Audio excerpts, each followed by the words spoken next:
So at the beginning of 2009, I left Turkey and I left Italy, sorry, and I went to Turkey with the expectation of staying maximum 6 months.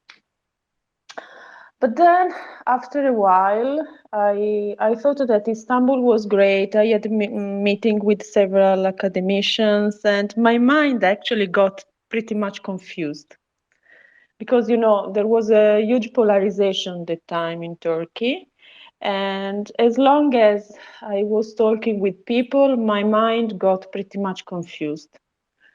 And then I asked my university to extend my stay in Turkey, and I moved to Ankara because I thought that Ankara was the political center, I mean, the capital, and it may be easier for me to get in touch also with politicians and understand things better. So at the end of the day, I stayed in Turkey until a couple of months ago. I mean, so not 6 months, but almost 13 years have passed. Meanwhile, after 2 years, I got my PhD, but it was the time that in Turkey they were opening a lot of private university between 2010 and 2011, and they were pretty much open towards Yabanji.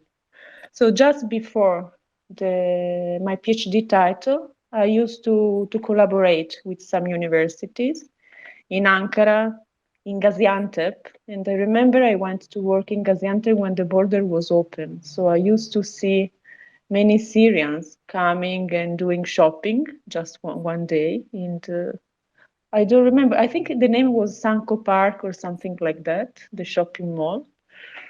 And then I came back to Ankara. They called me from Istanbul, and I moved to Istanbul again, where I spent 2 years and a half. We established the Department of Political Science in Istanbul Sabahattin Zaim.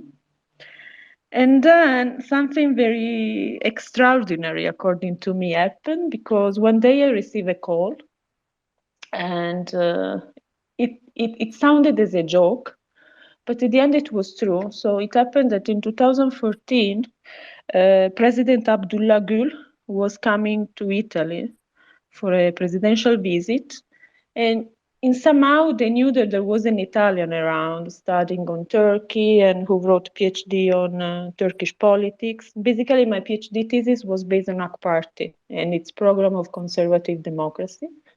So they invited me as a member of the delegation. And I mean, something that honestly in Italy, I mean, wouldn't happen ever. And I left Turkey for a couple of days with the president and the delegation to come to Italy to meet my president. And after that trip, I was invited to join Turkava Kurumu University in Ankara. So I moved back to Ankara. And more or less, this is the way. I mean, I've managed my experience in Turkey, and I consider honestly Turkey as my special friend because I arrived there and I was a student. I mean, still a PhD candidate, and to some extent with Turkey we grew up together. I mean, many things have happened meanwhile. And the crisis of the country became also my personal crisis because, in Turkey, overall in Ankara, anything happening happens very close to you. So, and I felt pretty much involved also with the Turkish people, and I empathize a lot. And I understood, I believe, I hope the psychology of the country, which is something that helps me a lot in analyzing. And that's it. I mean, so I consider Turkey as my second place, honestly. I mean, I owe to Turkey a lot, at least my personal growth and the way I look at the world as well. So this is maybe sounds a bit romantic, but this is my experience. No, no, I fully understand you. It's actually very interesting story close to mine, as you are interested and call us as a second home. My specialized area is South Asia. I have lived for very long in India. So I call them also my second home. I know that that's actually not exactly romanticism, but it's more about to being curious about to learn something new, and that's a real challenge. What is not easily found to nowadays world, because as you see the news or any person doing analysis, they doing it from home, actually far away. So most of the time they fail to understand different societies and regions from far away. So it is much better, I think, your decision to see the country from inside and understand the society. I'm pretty much so sure you have learned a lot about the Turkish society, how it works, how the state functions, how the habits are. And as I know Italy, I think even the cultural habits are some close to each other, if I'm not wrong, because I was very often in Italy, and I grew up with many Italian friends in Germany, so I I know their cultural habits, so I feel familiar with them, so I can understand you in that sense. Your story is really interesting, challenging. We are really honored to have you here today. Of course, we will speak today about your expertise, what you did in Turkey and learned about the Turkish politics, maybe the perspective about the Turkish geopolitics, how you see it, or how people in Italy see Turkey when they look out of their window to their Mediterranean friends or brothers or whatever they call them. My first question would be especially about your book. In what kind of era, for example, came the idea to write the book about the Erdogan and this conservatism, what you have talked about? Because it's a really interesting area. What many, let's say, in Western world, it is not spoken very in depth of knowledge about this subject. So, how you came to the idea and what was your aim, and what do you think about his person and the Turkish politics in general? If you can ask, if I can ask you about that. Yes, definitely. First of all, I really agree with you because Turkey is such a peculiar country that you cannot analyze it simply by sitting on your living room in the Milano city center, for example. And I get mad sometimes also with journalists or experts who come to Turkey and they spend just a couple of days in Istanbul because, I mean, beyond Istanbul, there is another world, I believe.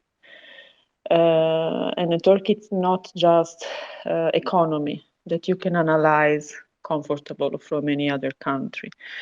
So I think my experience gave me an asset according to this. And the idea of my PhD, of my book, as I said, comes mainly from my PhD. But I decided the topic of my PhD that it was AK Party and its program of conservative democracy just after a while, after I came to Turkey, because I started reading some documents, newspapers, and they were talking a lot about this conservative democracy, that which was a topic basically that it wasn't analyzed deeply by political science scholars. So I thought it might be original to go on it. And so I mean the my PhD thesis was completed and was successful and highly appreciated. And then I did not stop following Turkish politics because anyway my expertise was Turkish politics, and uh, I had always in mind to write a book, but to be honest I was a bit afraid because sometimes in Italy and in Europe, when you write something objective or something that goes beyond what people know or they believe to know, then it happens that you might be targeted. And it happened to me by saying you're a spy of the Turkish government or this kind of things. So I was pretty much afraid. I mean, I wasn't so, I did not have that much courage, let's put it this way. But meanwhile, I submitted my proposal. And suddenly, my proposal was accepted in 2018. And they gave me 3 months. before, for publishing the book. And we were pretty much close to the presidential election for changing the system into presidential system. So I I collect all material that I have, all my notes, because my PhD thesis at the end of the day finishes in 2011. So from 2011 until 2018, as you know, many things happened in Turkey because Turkey is a very dynamic country. So I collected everything, I put some orders, and I wrote my book.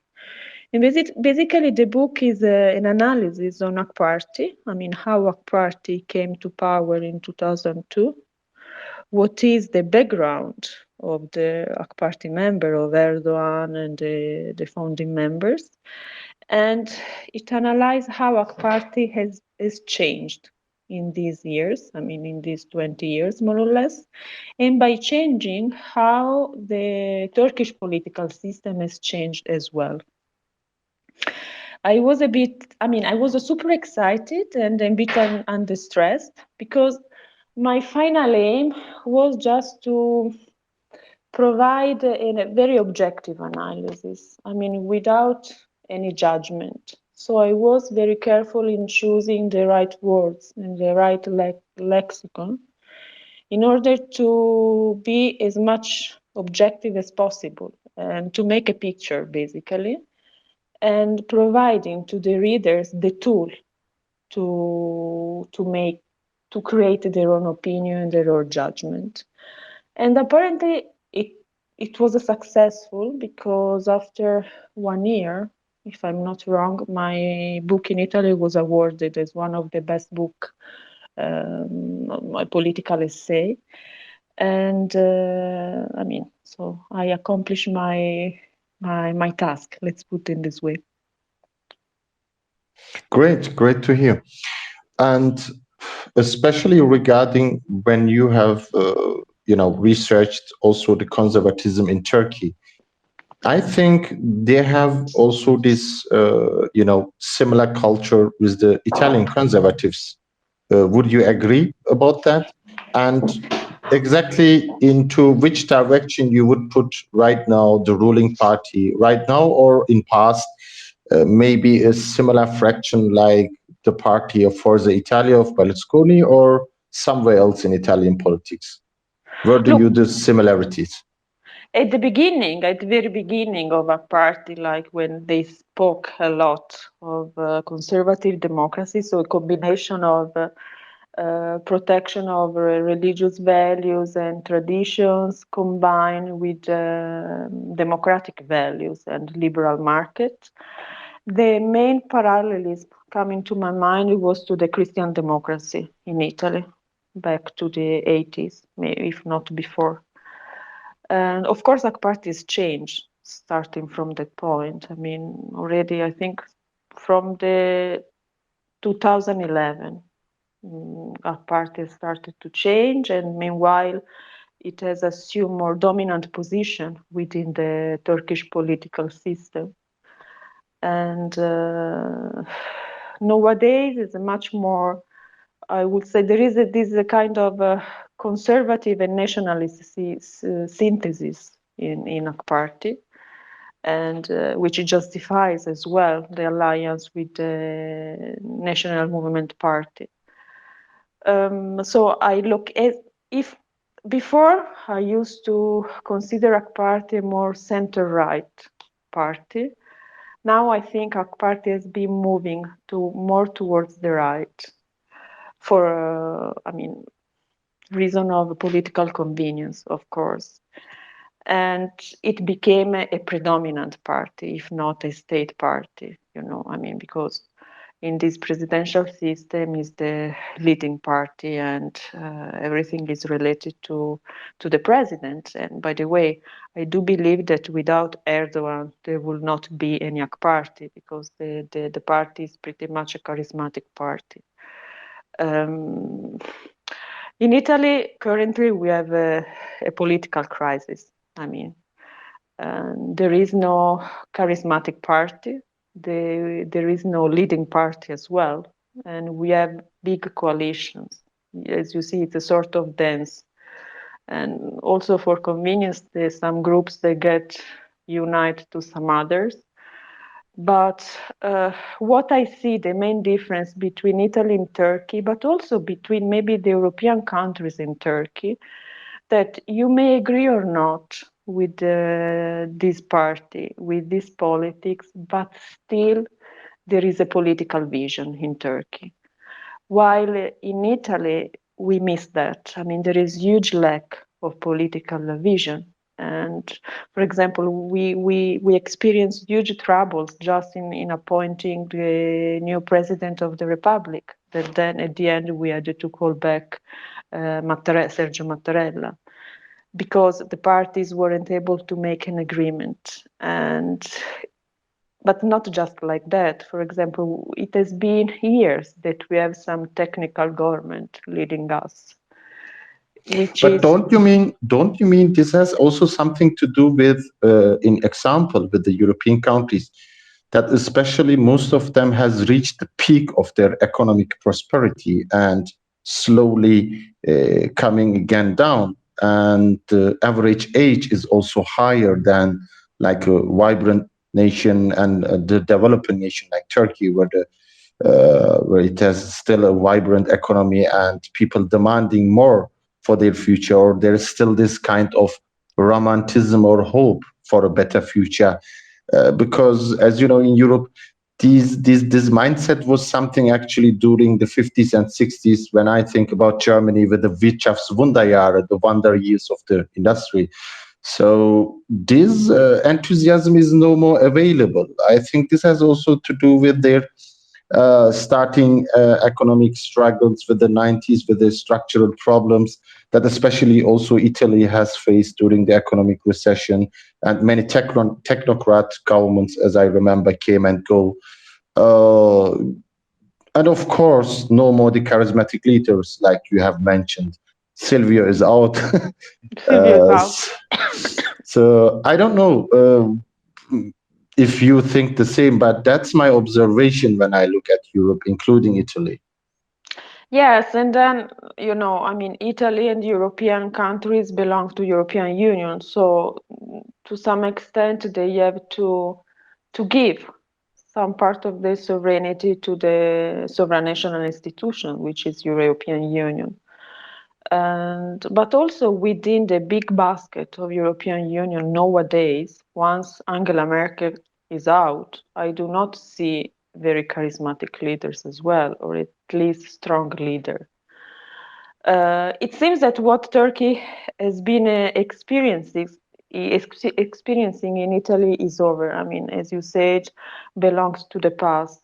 But this does not mean that we do not need a political elite providing, satisfying our needs. I mean, there is huge unemployment. The young people are just fleeing the country in order to find some more opportunities. And believe me, after many years in Turkey, anytime I come back to Italy, I'm pretty much happy. But then it passes 1 week, 10 days, and you realize that things are not moving. Just an example, like I'm nowadays based in the south, just across Sicily, and they are talking since the 60s to build a bridge connecting Italy, Calabria to Sicily. And we are still there discussing, and nothing happened. How many bridges have you been in Turkey? Meanwhile, in Istanbul, how many airports? I mean, we need a bit of pragmatism, I do believe. And yes, Yeah, but pragmatism nowadays, as you know, is called in Europe from some circles also as populism, as you know.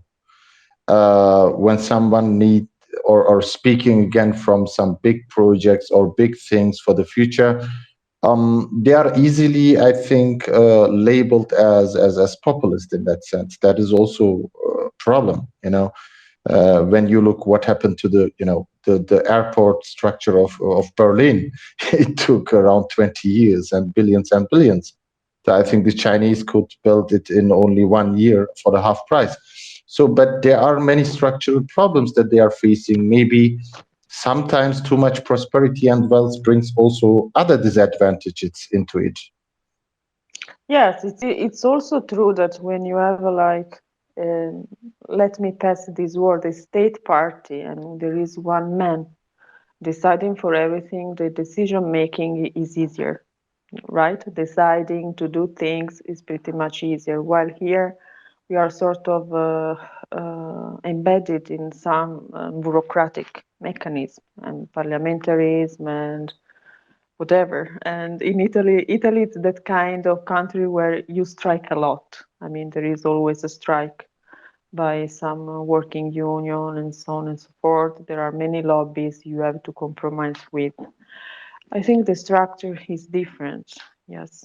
But I mean, we need anyway to move on in one way or another. And we will have elections next week and then next year, and we'll see what will happen. Because nowadays, there is no really a clue about which party may win. I mean, definitely the right may come to power again, which means anyway, as you mentioned before, that we need services. I mean, there is a sort of we are this not satisfaction toward the current politics, the current way of managing the country, basically.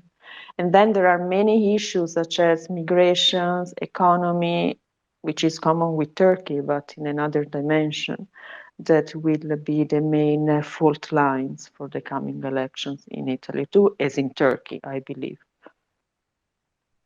Thank you very much for now. I think Gürkan is back. Gürkan, are you here? Yes, I'm back. So Okay, I pass it to you. all right. So thank you very much, Valeria, for thus far.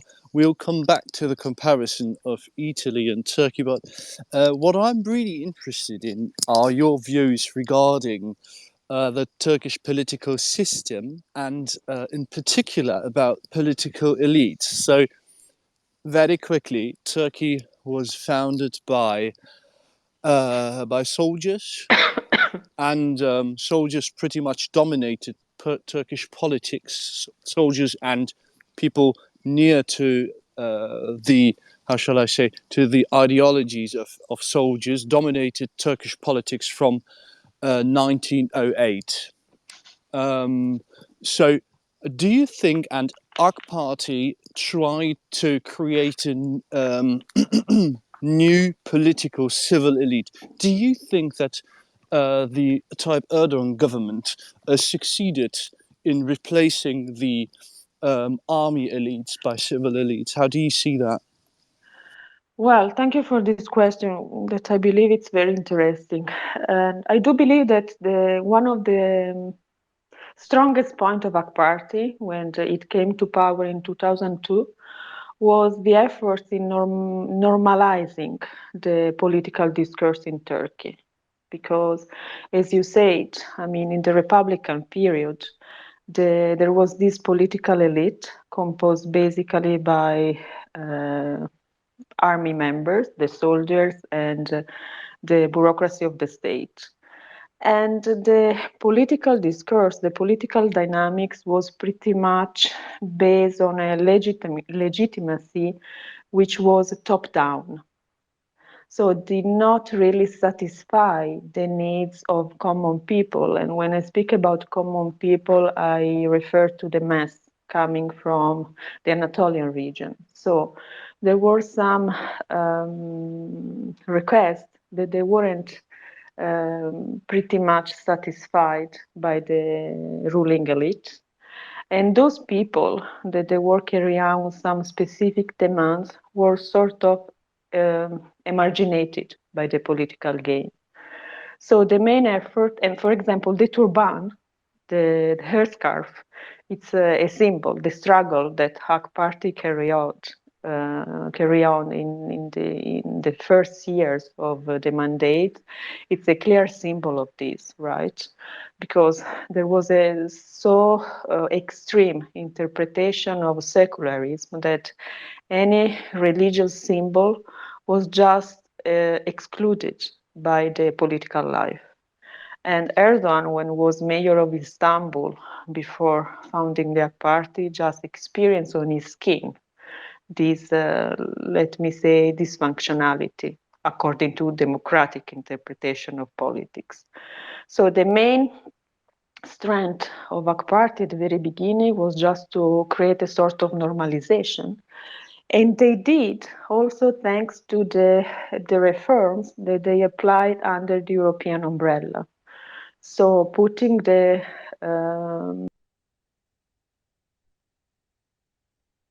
was one of the big rebalanced the powers within the political system. And then, of course, what happened, according to me, that a long time, while AK Party was gaining legitimacy within the political spectrum, and the main constraints related to the Kemalist interpretation of politics were, let's say, eliminated. Before they became weaker and weaker, and then they were eliminated. AK Party, of course, gained a dominance and then predominant position within the Turkish political system. And nowadays, the balance is totally different. Like, I will say that over time, AK Party filled the places that they were left empty by the Kemalist interpretation of politics, by the soldiers and the bureaucracy. But at certain point, we have experienced a sort of unbalanced relations as well. So now, since we are acting within a presidential system where there is a very weak, in my opinion, system of check and balance, the risk is to have a more autocratic interpretation of politics, also within a civilian interpretation of power, let's put in this way. I don't know if I satisfied your question. You very much did, but just one more. Do you think that they have really succeeded in replace the Kemalist soldier secular elites or not? I mean, do you mean if they are out of the game? Exactly. I think they have a very marginal position nowadays in Turkey, and I do believe that those people that they are still following that strict interpretation of Kemalists, they feel pretty much frustrated also in witnessing how the country has been developing over time. I mean, we shouldn't neglect that. By the way, Turkey is a country which experienced many coup d'état, many darbe, let's say, and finally, the 15th of July 2016 coup attempt was the turning point ever. So it was the time where the balance totally changed, and any sort of I wouldn't say opposition, but let's put opposition towards this kind of interpretation of politics may be put on the margin of the system. I mean, cannot find easily a place. Thank you very much. So, can I just jump in here, Gürkan, for another question? Yes, sure. What is in my mind, Valeria? I remember in 2015, back when there were some, problems starting over the Syria issue between our allies under the NATO umbrella. There were many differences with the ideas, and to that time it was not a big research, but I had 1,000 participants asking about our 20 different allies whom we trust or not. I give you an interesting example. When I can find that research, I will send you later. That around 85% pointed that Spain stands on number one, and with 78%, Italy was on spot number two. So there is, in that sense, a more positive view towards Italy under NATO and especially security-related relations in Turkey. in comparison to the Western European and United States. Of course, I have the answer why it is here, or the people feeling like that, because of the defense relation and generally that Italy does not follow the restrictions or sanctions in that regard, or is doing a vetoing inside of European Union or somewhere else. And there is a long time technology transfer between the two countries, etc. But I would also know from your perspective, from the Italian politics or general, how it is viewed, because I think in that sense the Italians are much more pragmatic in solving the problems on diplomatic channel and continuing this alliance instead to block it. What is the reason behind, or how they see in especially security related alliance with Turkey? Yes, you're right. I mean, Italy has been always pretty much active in channeling Turkish requests, even in the most critical time, and to keep the dialogue open towards Turkey. They are pretty much aware that they belong to the same Mediterranean basin. So the threats that Turkey is facing are the same threats that Italy is facing. So between Italy and Turkey, there are several complementarities, and also at a strategic level. It comes to the fight against terrorism. It comes related to the migration issue, for example. They are both countries that they are on the southern side of the alliance. And Italy is aware that Turkey is at the front line of a very critical areas, basically where the main threats are coming from. And then they both deal with the energy issue, for example. And I mean, smuggling of drugs and human beings, it's another hot topic. And they are that countries that they are pretty much connected by an instinctive sympathy. I do believe that between the Italians and Turkish people, there is not much difference. I mean, we are, as you said, Mediterranean. We share many historical, historical elements we have in common. We have a very important historical background over the centuries.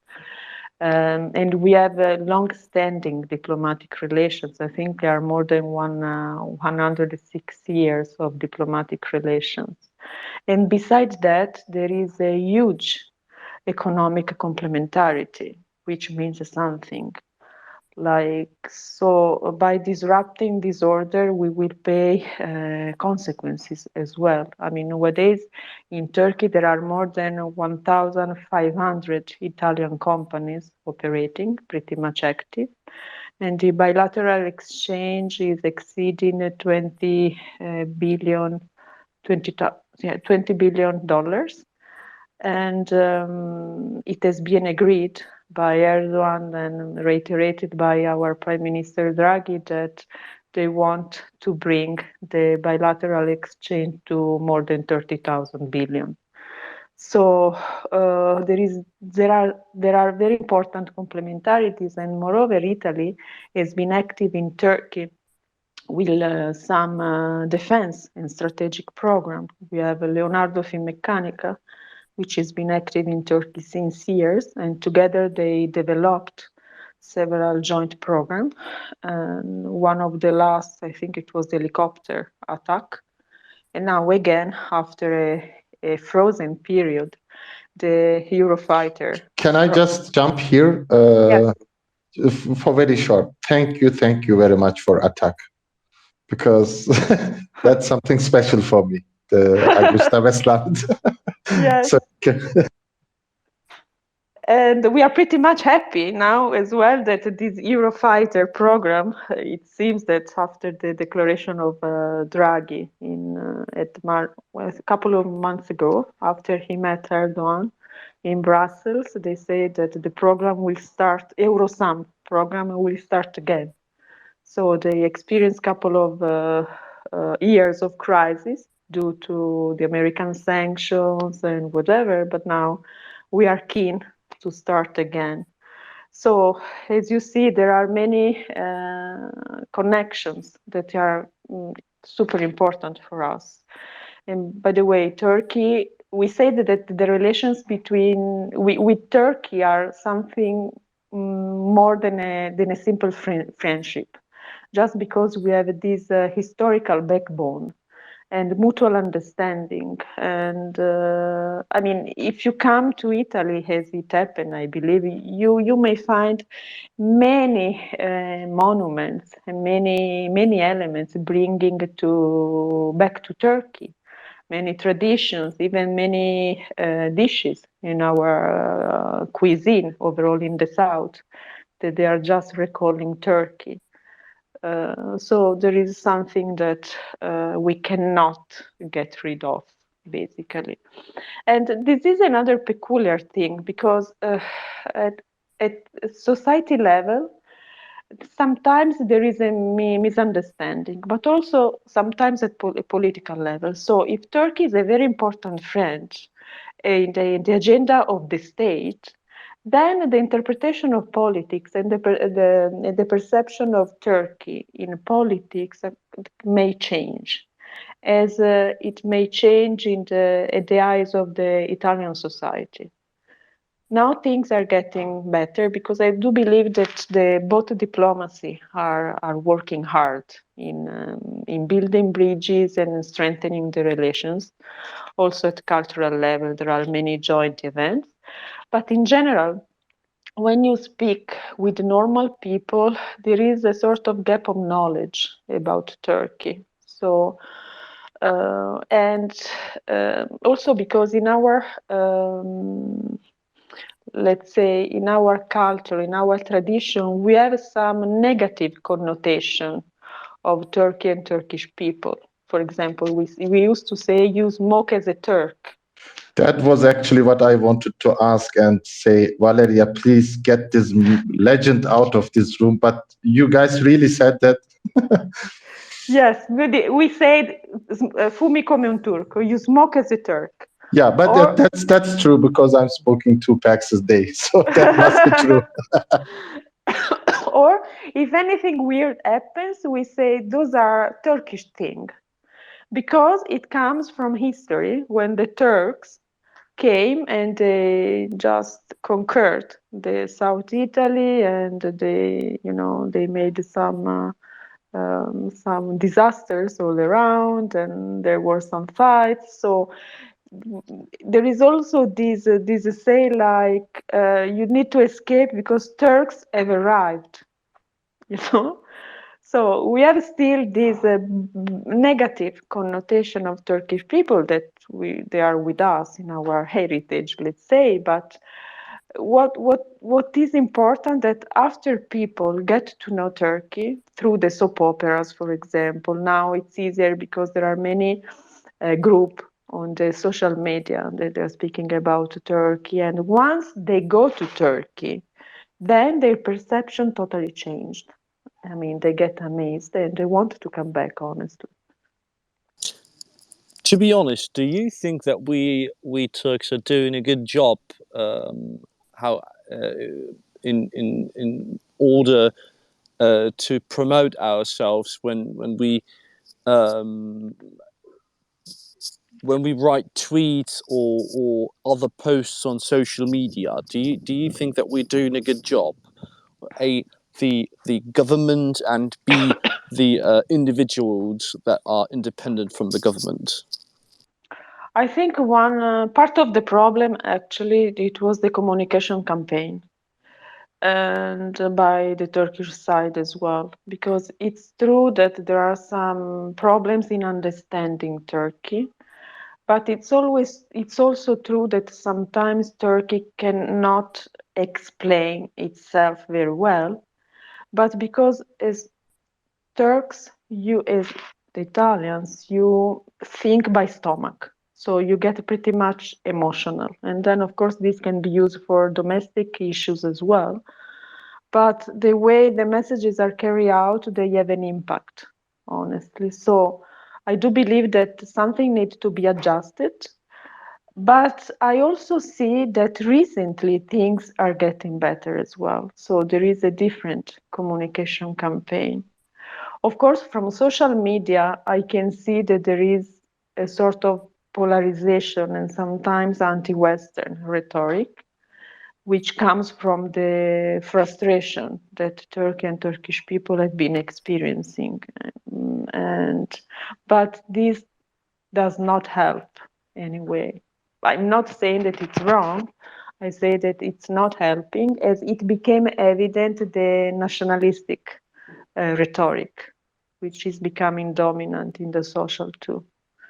But anyway, Turkey is a very proud country, and it's. I think it's matter of action and reaction, because in Europe they are not really able to get the psychology of the country, or maybe they don't want, or it's convenient to not get. We And just need, actually, Valeria, we just need to look what happened after the Russian invasion. Before even the Russians arrived in front of the door and are still far away, suddenly all of Europe became something like in the 70s, more conservative, more nationalist, more right, even the social democrats. So in regard of Turkey, you are very on point actually describing the emotionalism or sometimes let's say a nationalism or unhealthy patriotism is going towards jingoism, what we call. But when we compare the regions, how they are affected, for example, Germany is surrounded with Poland, Austria, Switzerland, Netherlands, and Belgium and France. All the countries have, solved their issues for 50, 60 years. And when you look at the map, Turkey is surrounded with, let's say, Armenia, Iran, Syria, Iraq, all the conflict fields. Now the Russians coming from the east again. So it is kind of, I think, how our habits are also developed with time. Because when you are standing always in danger, always in preparation for a warlike situation, it's easier, or let's say it's understandable that you have more these nationalist ideas instead of the more wealthy understanding of social democratism what was developed in the last 50 years in Europe. I don't know how much you would agree on that. no, I do agree. Indeed, all the time when I called for making speech about Turkish regional policy, I start by saying that no one is jealous of Turkish geographical location, because there is threat coming from any side to Turkey. I mean, it's very located in a very peculiar area, which is not very easy to manage, right? It's not very easy to manage the borders. So of course, I mean, you need to understand the position of Turkey on several dossiers, and to sometimes to put the T-shirt of Turkey on it instead of blaming, of just sending weapon to certain groups as well. So I pretty much agree with you. Yes, I mean Turkey is in a very difficult, I mean, amazing position, but it's very difficult to manage because of the neighborhood. True, true. Thank you very much. So, Valeria, moving on, the world is facing change and is facing new challenges that come with this change. I think undoubtedly everyone will agree that we have technically spoken that the next upcoming challenge for Europe will be the energy transformation away from fossil fuels, keeping in mind A, climate change, and B, of course, that the gas supplies are now limited. They're limited by their price, and that our biggest supplier, Russia, shall now be out of the game. Secondly, we're changing the supply chains. They are um, they are put into a new order. They're shortened because of what's happened in the Suez Canal, and of course the war. So the world is now changing. Some say we might have a new Cold War. Where do you see the partnership between the European Union, which is changing itself, if you, or should change, if you listen to Mr. Macron, President Macron, where do you see the partnership of Europe and particularly Italy and Turkey on the other side? Well, it was very interesting, and like I was a bit cynical when I saw that all of a suddenly all European countries started to knock Turkey's door, right? I mean, and the sort of negative perception disappeared. I was pleased with that, but this means something that once again Turkey is an important partner, is an important interlocutor. Nowadays, I can see that Italy is running after new energy suppliers. So our policymakers are traveling around because Italy is pretty much dependent on Russian energy. While on the other side, I can see that Turkey has been thinking of diversification of energy supply since long. So again, here it comes the difference between as we said in the first question, no? The vision of Turkey and the vision of Italy, of some European countries. I do believe, anyway, that after this crisis, also let me say that Turkey is the only actor nowadays who is able to make dialogue both with Russia and Ukraine. While from European perspective, they close the channels, at least with Moscow. I mean, and honestly, from my point of view, this is not the way to solve issues. I mean, this is not even a way to put some efforts in creating the ground for mediation.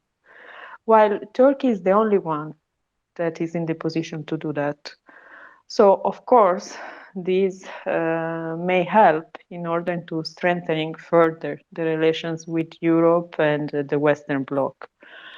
By coming to the Cold War, I think we are already here. I mean, because the logic and the dynamics are pretty much the same one of the Cold War, with the difference that in the Cold War, we knew that the system was perfectly balanced and we knew what to expect. To any action, there was a perfect reaction. Nowadays, it seems that the Western Bloc is pretty much unprepared. Rather than sending weapons to Ukraine and putting sanctions on Moscow, they do not have any margin of action. And here again, it stands the importance of Turkey for mediation with the two warring states, for energy supplies, for defense issues as well. And I do believe that it will come also the time that the relations with the US will eventually get better. Turkey may finally receive the green light for these F-16 jets.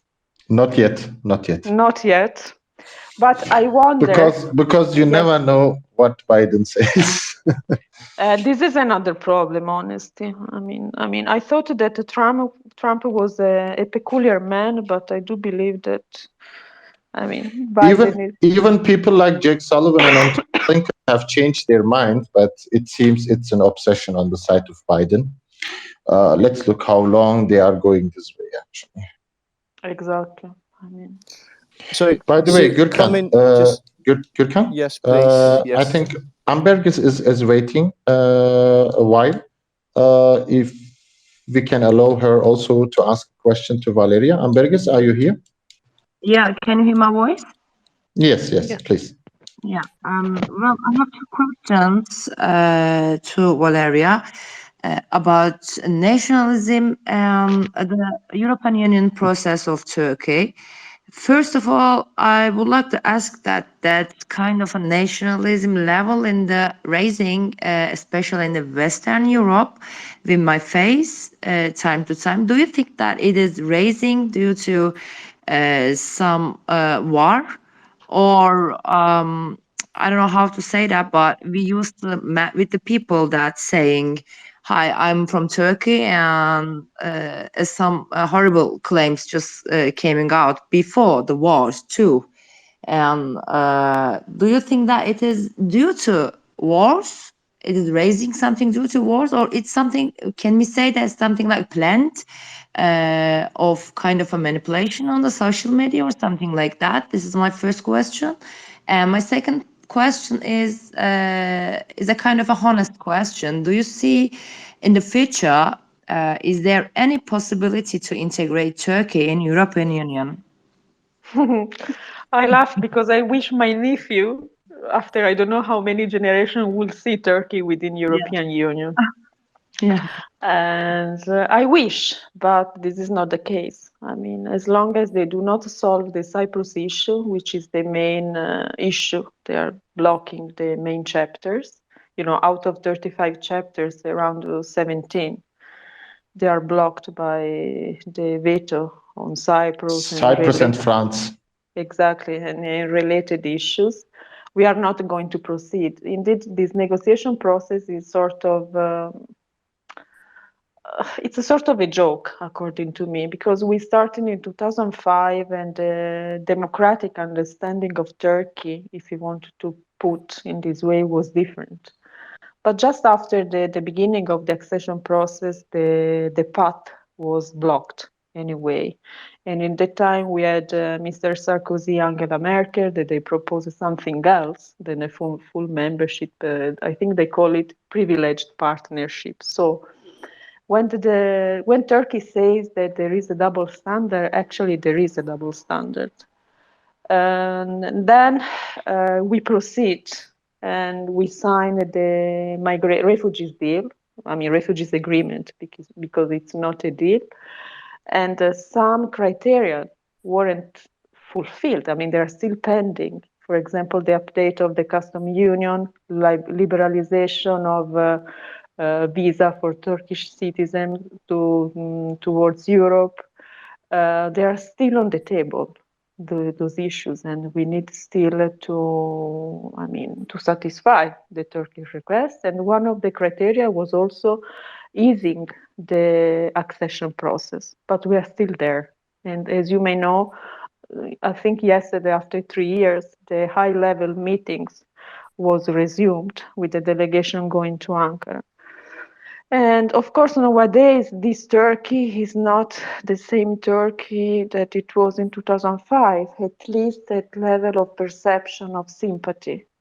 And there is a sort of growing Islamophobia as well. And I want to be honest, I mean, nobody will tell openly that it's also because Turkey is a Muslim country, but this is an element that they have to consider. And moreover, Turkey is a very young and dynamic population that I think may make the European countries scared anyway. And on the other side, we have such a European Union which is not able to relaunch itself. I mean, we are in a sort of deadlock as a union. We did not accomplish a real political project because still we miss defense and common foreign policy. And I think there is an identity crisis in Europe too. Overall, nowadays, in this, if we look at the institutional representatives of European Union, yeah, they're mainly coming from the North European countries. And also us as Mediterranean countries of European Union, we feel this. I mean, we feel that, I don't know, we are just getting ruled by some mechanism or some procedure or some people that they do not really represent us. So there are a sort of miscontent within the European Union towards the European Union, which is also one of the causes why the populism and nationalism rhetoric is arising. Because there is crisis almost everywhere within European countries, but European Union by itself seems not to be able to cope with this crisis too. Of course, we feel glad to some extent because overall, after the pandemic, we had this next generation plan. So we had a lot of financial support by European Union in order to recover and to restart. But I have feeling that beside the economic interpretation, European Union wasn't really able to um, make a step forward in order to create at least a feeling of union. And nowadays is not also able um, to relaunch its image. I mean, to enlarge its border, for example. I mean, I do believe that Turkey within the European Union will be really beneficial for both sides.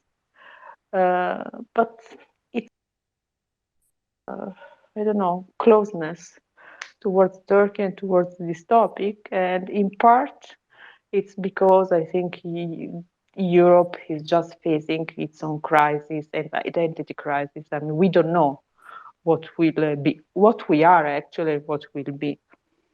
And about the negative feeling towards Turkey, honestly, in Italy, I'm not aware about that.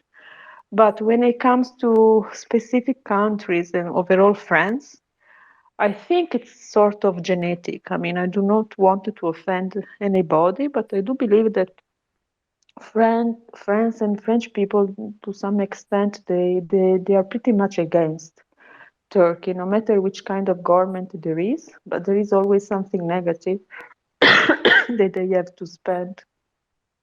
And you know what makes me really upset sometimes? That within European Union there are some countries that they are friends of Turkey, Italy, Spain, UK, and in the past there was the Friends of Turkey group, and then also this initiative, I mean, lost ground, and now whenever there is the opportunity of talking about Turkey, it seems that just the negative approaches are coming up, led by France, Austria, Cyprus, and Greece, for the reasons that we know. And then it comes the Italy and Spain that they try always to mediate and to find a sort of compromise, or at least to channel the reason of Turkey within the decision-making tables. Uh, I wish one day Turkey will be part of the Union, but I also wonder what kind of union we will have, honestly. I remember in that sense, Valeria, in 2019, I think, when there was a big talk about sanctions in the Commission, and the Commission president was saying, after several speakers, if you remember about that, that he was saying, when I have listened today to several politicians here, I have felt that we are building back the Roman Empire that is going against the Ottoman Empire, and people feeling like I'm Johann von Austria or something like that. So that was actually summing up pretty much well about how we started and how we ended. You have described it very well, how the climate of politics in Turkey changed from 2002 to 2011 and then onwards until today. But when we talk about that Turkey is not doing its homework, but we remember that even in 2005, when the European Commission itself said Turkey is enough democratic to join the Union and we start the negotiation, already 7 of the chapters were blocked. It was like two students going into school at the same time. One's name is Croatia and one's name is Turkey. And they were saying to Croatia, you can do your homework and graduate. And to Turkey, your homeworks are blocked.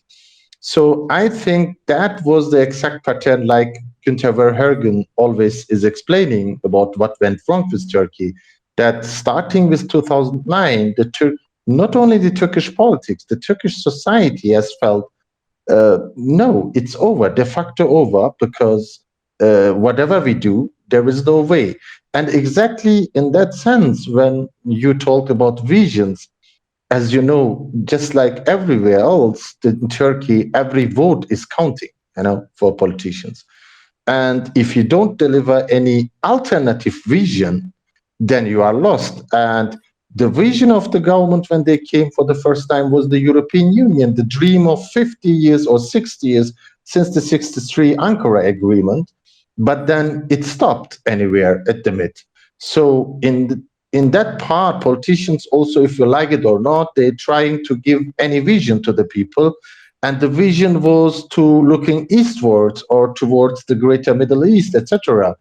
And with 2010, then suddenly all the talk has started, is Turkey drifting away? Is Turkey looking for another part of the world? I mean, the question in itself is useless because you have to know the answer. I mean, to in general, the European politics. I don't think that it would ever work for a nation like Turkey that has a great history and past, that you say 1 feet in, but another feet out, and that's since 60 years. That's why I think entire European countries need to come to this honesty, like our friends in Italy or Spain or United Kingdom is now out, but like they have supported it, that countries like France or Austria or okay, Cyprus is much more different, but that they also come to common sense to say, okay, we are facing right now a crisis like in the Cold War era, and Turkey is on the Black Sea. We want to be protected, and Turkey should help us to say, okay, maybe we have failed on a political level. It's time to include them also immediately, instead to talk about a rushing argument about Ukraine will be member or not. That's I think pretty much the view of the Turks. I'm sure you know that, but I think this is something need to be told also in Europe.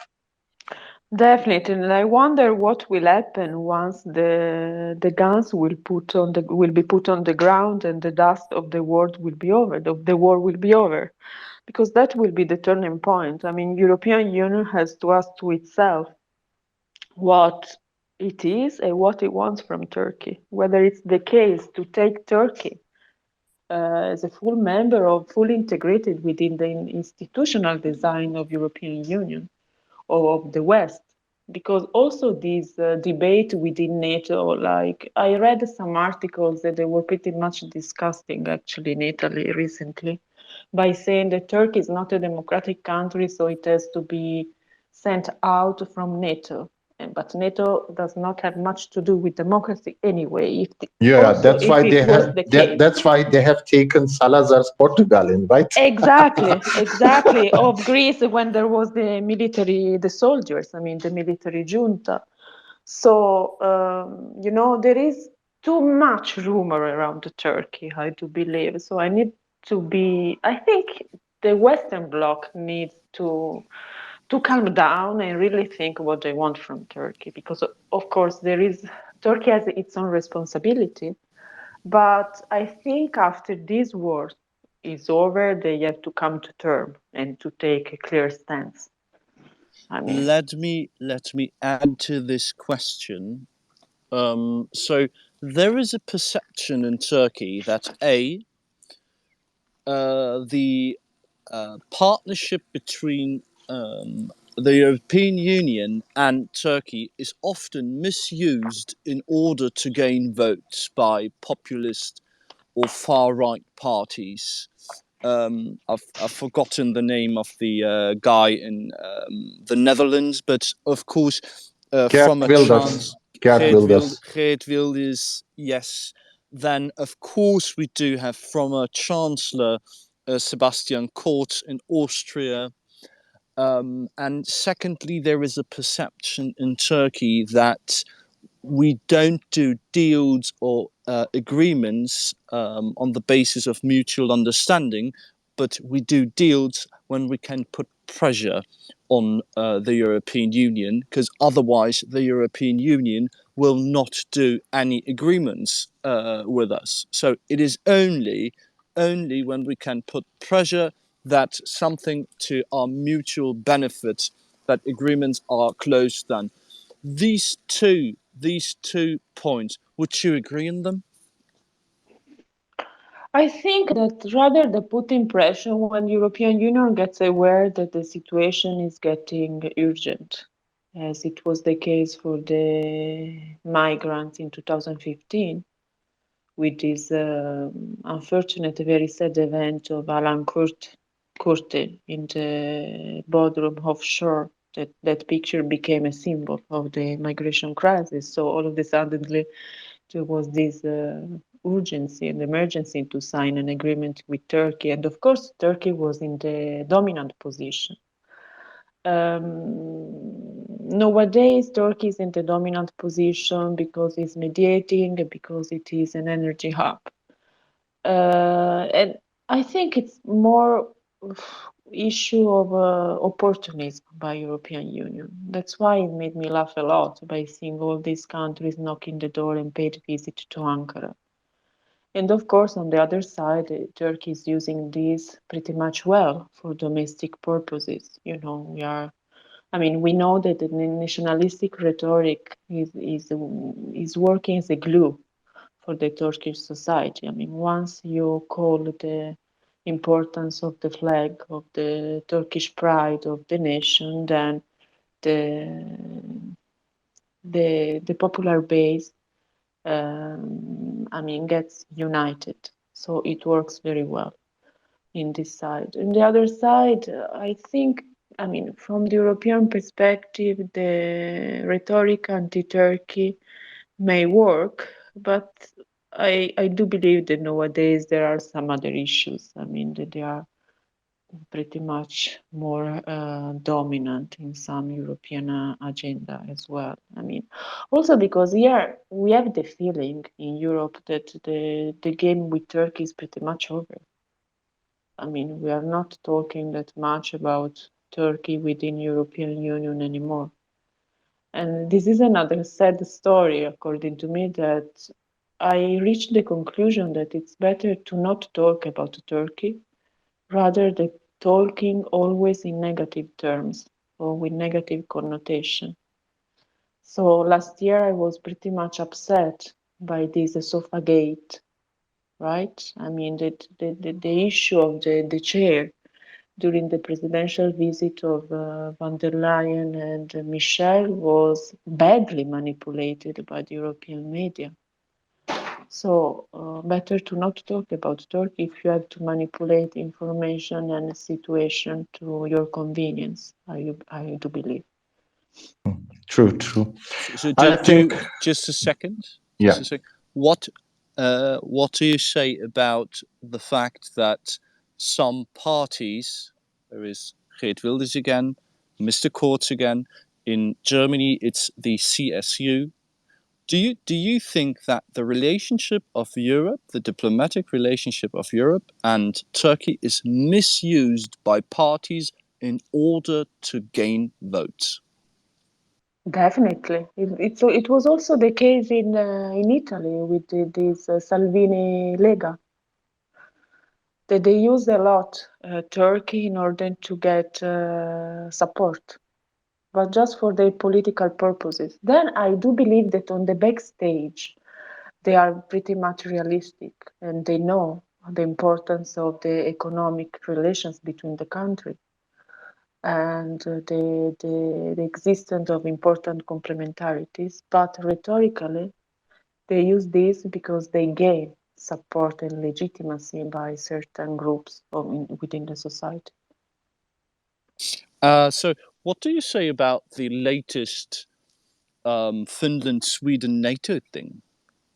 That do you think that we have a point by saying first you have to extradite terrorists if you want security, it has to be a collective thing, and we want security as well.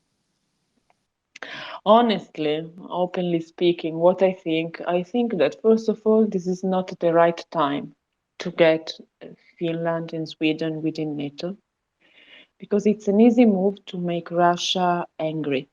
And I think instead of escalate the tones, we need to calm down and find margin for negotiation. Mediation and negotiation. So I think this is not the right time. I can understand the emergency and the urgent requests of the countries, but I do believe that from an international point of view, international relations point of view, this is not a timely, correct request.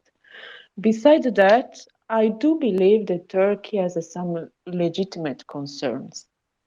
As a member, one of the first members of the alliance, because Turkey joined NATO in 1952, just right after the first enlargement, and it's the second army within NATO, as a say, and this say should be respected. And of course, it has some legitimate concerns because it cannot be acceptable to have some countries with some members within the same alliance that they are supporting terrorist organizations by sheltering them, they're affiliated, and by also I think in some cases they are also represented within the parliament anyway. And also there are evidences that they sent weapons to this terrorist organization. If not PKK, it was PYD in Syria, which is, by the way, the Syrian sister of PKK. And this is something that US cannot understand, and it's still, not understandable for us. And overall, those are countries that they put sanctions before on Turkey after the Syrian campaigns. So as long as they do not solve these issues, of course, Turkey will object any request of joining NATO because it's a matter of national security. I mean, I wonder what would be the case if the situation was the opposite. If the other countries had evidence that Turkey may pose a threat. And already there is a huge debate going on Turkey, right? That it's not a trustable partner, so needs to be sent away. And again, I think there is a double standard and misperception. Well, on the other hand, in Europe, I think only the suspicious thing is enough already to forbid some groups, especially regarding Turkey, like in France about the grey wolves, etc. But then, on the other hand, groups and militant groups who acting with bomb attacks and many more things, well, it is just answered as we are liberal democracies and have court rulings, etc., etc. Well, I would see the same then valid for Edward Snowden or the WikiLeaks creator, etc.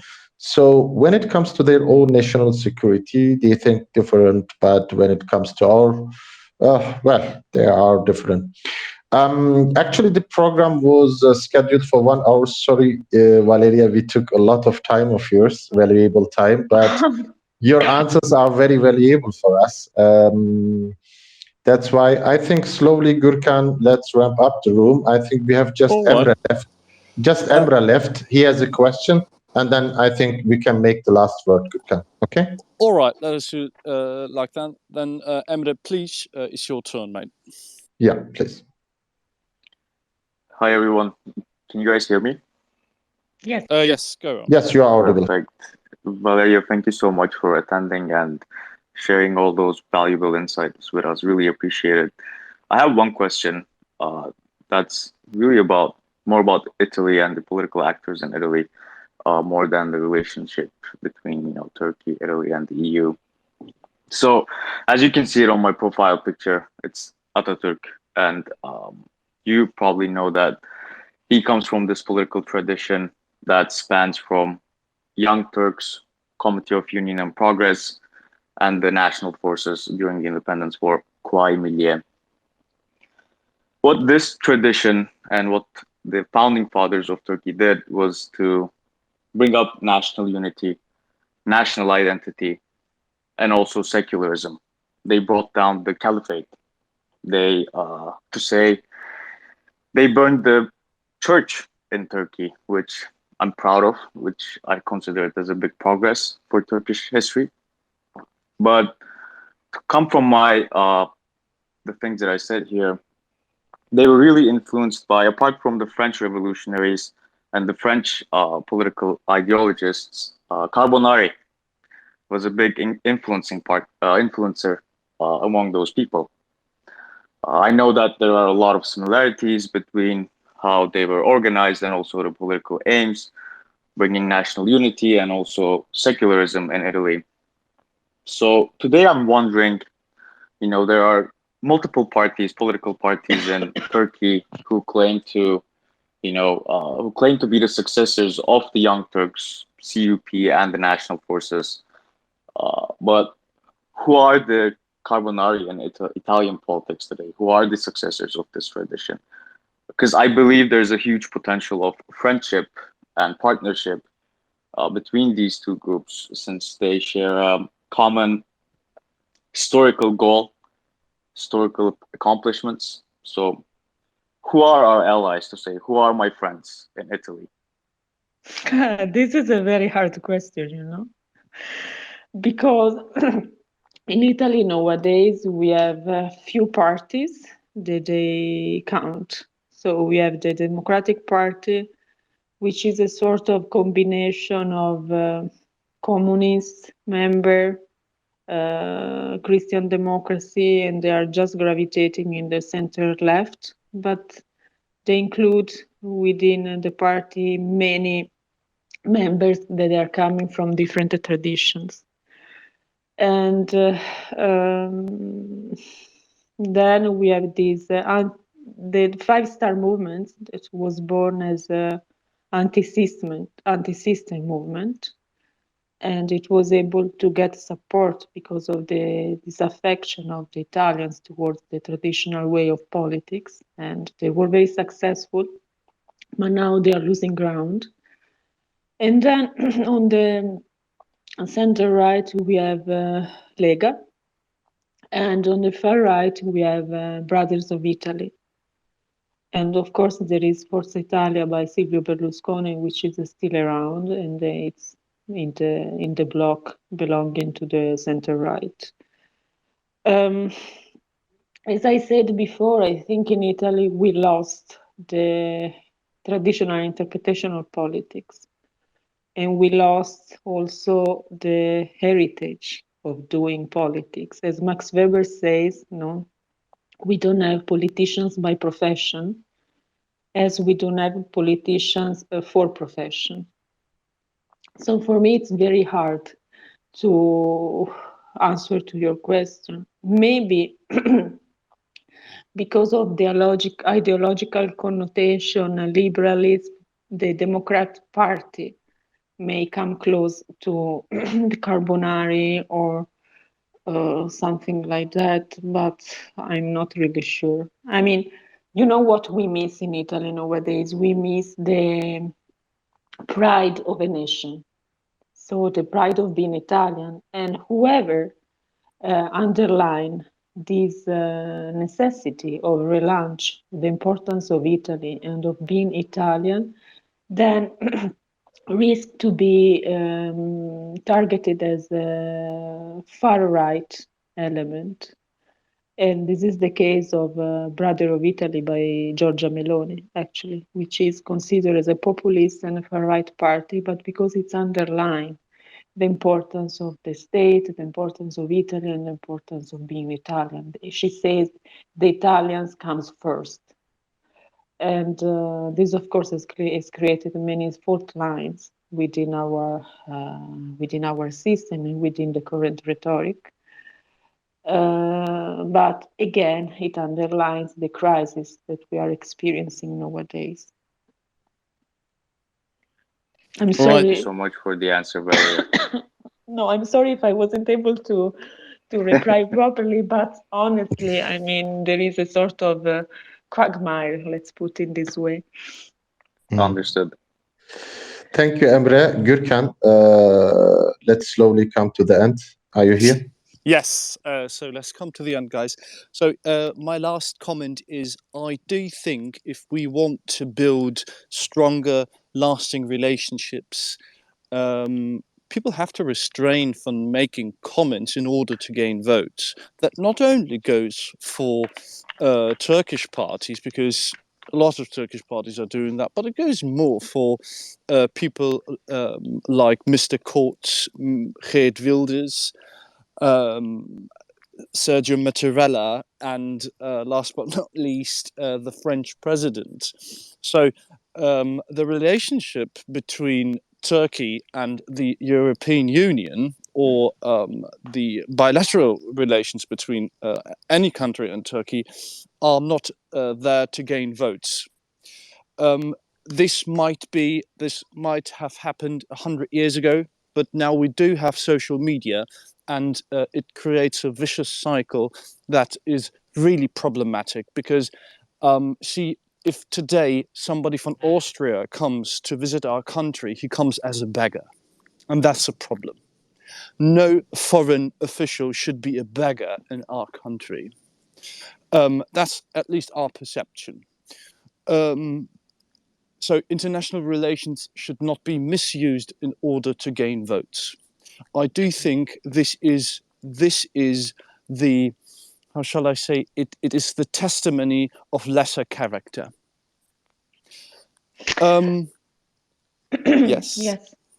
Yes, Go but on. it's also it proves less. It proves a lack of understanding. I do believe, and I refer to what happened in Italy last year, for example. I think all of you remember this dictator issue, but our Prime Minister Mario Draghi, that it was just a declaration out of the blue.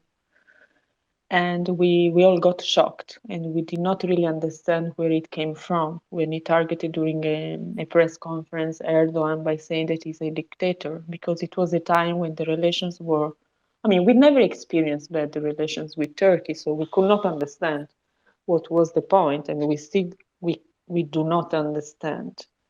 But I think there is a lack of knowledge also by some politicians. And yes, they may use as political purposes, but sometimes you cannot even understand what is the political purpose.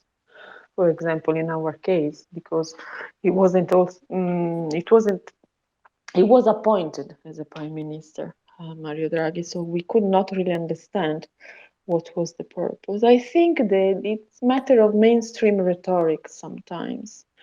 And yes. I think when this kind of words coming out of Germany and France, I know what they mean. So I really didn't take it very much serious when Draghi said that, because it was to a point when Italy was actually under fire, blocking most of the sanctions, etc., against Turkey, and it was spoken very loud. So with one word, he has actually thrown away these critics. Like, look, I'm doing the same like you, but on the sanction side, I will not side with you. So, according to my opinion, he just threw away the pressure on himself. That's why it came to a totally unexpected time and unnecessary. And after that, he did not repeat it. So I understood it different than when these kind of words coming out of Germany or let's say France, etc. Thank you very much for joining us, Valeria. It was really honor for us to listen to your views. Sorry again to hold you so long here. But it was a joy to discuss and learn from each other. I think the listeners also learned a few things today about the relations of both countries, about the Turkish society and politics, and the geopolitics. We are doing this kind of rooms frequently on Clubhouse. If you guys are on Clubhouse, you can follow the Turkey Foreign Policy Club, which we running with Gürkan, myself, and Ilgan. And I believe that, or I hope that this positivity between these two great civilizations, Italy and Turkey, this friendship is continuing. And I think we can give lots of effort and our knowledge into it to build bridges between Rome and Ankara. And I think you have deserved 2 plates of manti when you are around Cappadocia or Kayseri. So, with and pleasure. I think, and just give a call when you are around. It's a pleasure to host you here, or maybe in Istanbul or Napoli or Roma or wherever. Thank you very much for listening to everyone. And I hope in future we can conduct again a room. Harun, my name. Just give a follow to our conversations in near future. We will cover a lot of topics here, and in soon time we will come up with Turkey-Spain relations, hopefully. Gürkan, I pass it to you, and then we can close the room. Thank you. So, thank you so much, Valeria, for joining us. It was a very fruitful conversation. Thank you for everyone who has listened to us. We are the Turkish Foreign Policy Club. I'm your host, Gürkan, and I wish you all a pleasant evening. Thank you to you for the kind invitation, and I hope we will follow up in person soon. Definitely, definitely. İyi akşamlar. İyi akşamlar. Bye bye. İyi akşamlar. İyi akşamlar. İyi akşamlar. İyi akşamlar.